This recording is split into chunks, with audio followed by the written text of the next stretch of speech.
Assalamualaikum warahmatullahi wabarakatuh. Pada kesempatan ini saya akan menyampaikan tugas pendidikan guru penggerak 11A9 koneksi antar materi tentang kesimpulan dan refleksi pemikiran Ki Hajar Dewantara. Bersama saya Sri Rini Wahyuni, CGP Angkatan 2. Pendidikan adalah menuntun segala kekuatan kodrat yang ada pada anak-anak agar mereka sebagai manusia dan anggota masyarakat dapatlah mencapai keselamatan dan kebahagiaan yang setinggi-tingginya, baik sebagai manusia maupun anggota masyarakat. Selanjutnya, peran pendidik ibarat petani atau tukang kebun. Asas Trikon KHD 1. Kontinuitas 2. Konvergen 3. Konsentris. Filosofis KHD mengenai asas Trikon dapat dilambangkan sebagai sistem tata surya di mana murid digambarkan sebagai planet yang mengorbiti matahari, simbol nilai kemanusiaan. Dalam garisnya masing-masing, setiap planet berevolusi dengan kecepatan yang berbeda-beda, namun tak pernah berhenti bergerak. Kolaborasi kodrat alam dan kodrat zaman. Kodrat alam berkaitan dengan sifat dan bentuk, lingkungan di mana anak berada. Sedangkan kodrat zaman berkaitan dengan isi dan irama.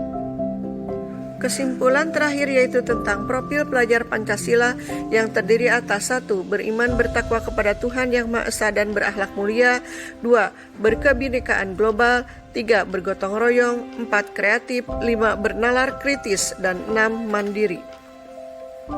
Selanjutnya tentang refleksi filosofis pemikiran Ki Hajar Dewantara.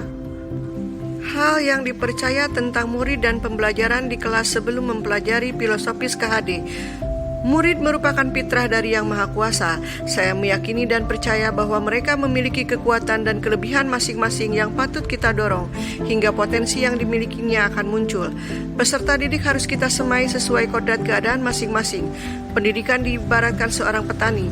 Jika petani menanam bibit tanaman di tanah yang subur dengan mendapatkan sinar matahari dan pengairan yang baik, maka hasilnya pun akan tumbuh dengan baik karena perhatian dan perawatan dari petani. Hal serupa dengan pendidik. Jika pendidik sudah mempersiapkan bahan ajar dan berbekal mental positif terhadap anak, maka hasilnya pun akan baik. Anak akan tumbuh sesuai kodrat alam dan kodrat zamannya. Namun, pembelajaran yang dilakukan saat ini belumlah optimal. Pembelajaran yang dilakukan di kelas masih memprioritaskan nilai akademik atau ketercapaian nilai KKM. Sementara penumbuhan karakter atau budi pekerti belumlah sesuai dengan yang diharapkan. Perubahan yang terjadi setelah mempelajari filosofis Ki Hajar Dewantara. Saya lebih memahami dan meyakini bahwa tujuan pendidikan akan tercapai jika budi pekerti peserta didik terjadi secara seimbang. Maksudnya yaitu olah cipta untuk menajamkan pikiran, olah rasa untuk menghaluskan perasaan, olah karsa untuk menajamkan kemauan, dan olahraga untuk menyehatkan tubuh atau jasmani.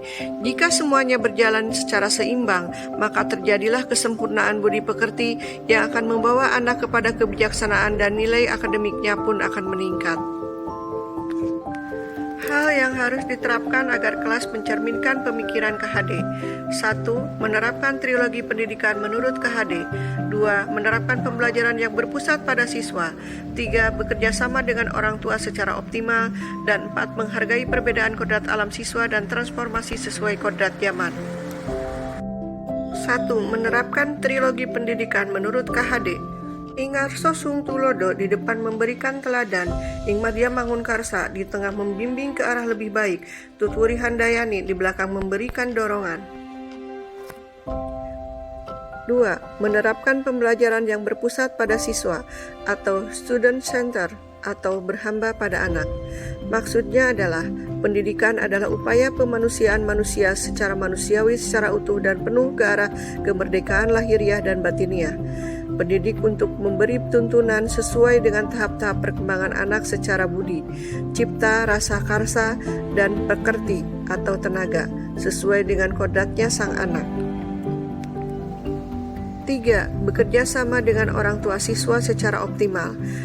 Dalam hal ini, alam keluarga menjadi ruang bagi anak untuk mendapatkan teladan, tuntunan, pengajaran dari orang tua, sehingga akan tumbuh karakter baik anak. Dengan demikian, saya sebagai pendidik harus berupaya secara optimal bekerja sama dengan orang tua siswa dan menjadikan kelas sebagai ruang keluarga. Dan yang terakhir adalah menghargai kodrat alam dan kodrat zaman peserta didik. Maksudnya yaitu selalu menghargai perbedaan kodrat alam dan menyesuaikan dengan kodrat zaman. Dalam hal ini, pendidik harus mendahulukan kepentingan anak didik, baik mengenai hidup diri pribadinya maupun hidup kemasyarakatannya. Jangan sampai meninggalkan segala kepentingan yang berhubungan dengan kodrat keadaan, baik pada alam maupun zaman. Sekian dan terima kasih. Assalamualaikum warahmatullahi wabarakatuh.